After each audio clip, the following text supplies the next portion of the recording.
Namaste everyone, I'm Hari Krishnan.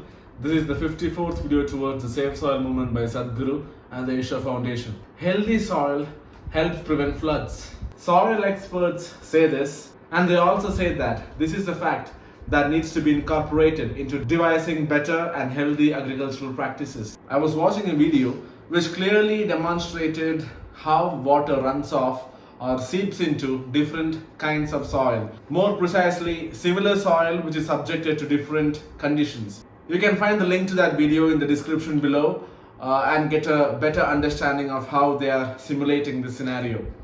But let me summarize what I understood out of it. In the present day agricultural practices, tilling or plowing the soil is common. But the problem with that is, when we turn the topsoil upside down, we are exposing the microbial as well as the macroscopic life to the sunlight or to the snow, or depending on where we are living. And this harsh condition is gonna kill all this life, and that's gonna leave the soil unfertile. And when soil is devoid of microbial life, the porosity of soil goes down. Porosity is the spacing between the soil particles, and this space is very much important for the growth of plants because this space holds air as well as water. So when it rains, if the soil is not porous enough, if it is heavily tilled soil, the soil would have become like brick because it's baked in the sunlight and all the life is dead in it. And there is no water held in the pores because there are no pores or very less pores. And this leads to water from the rain just running off the surface, taking the soil with it, which will lead to floods. And once it runs off and once the sun comes back, it's drought. So there is no life in soil to support the plant life. And that's when fertilizers are extensively used. So it's like rubbing salt into wound. It's gonna create more problems long term. But yes, fertilizers are providing for most of the food we are consuming today. But we also have to understand that the quality of food is dropping severely.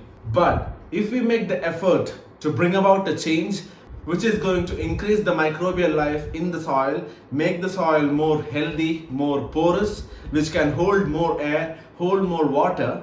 So the irrigation requirement for agriculture is going to come down drastically, and that is proven. And this prevents floods and droughts because the soil is always able to hold an amount of water that is required for plant growth. And how can we do this? So there are certain methods that the experts advise. And one of the methods suggested by the experts is to have cover crops. The crops that cover the soil so that the sunlight or the snowfall does not hit the soil directly, so that the microbial life is preserved.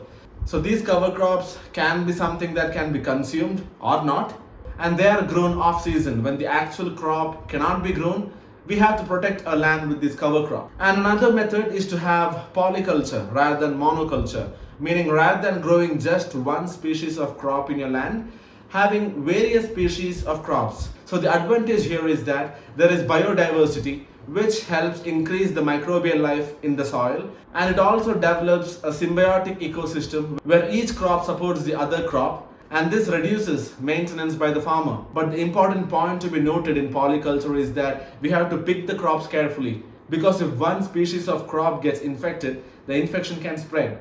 So we have to be careful in picking the species. So as time passes, and as we realize the condition of soil today, we have to make such practices more feasible for the farmers. And for that we need policy changes. So let's make it happen. Let's save soil the right way. Namaste.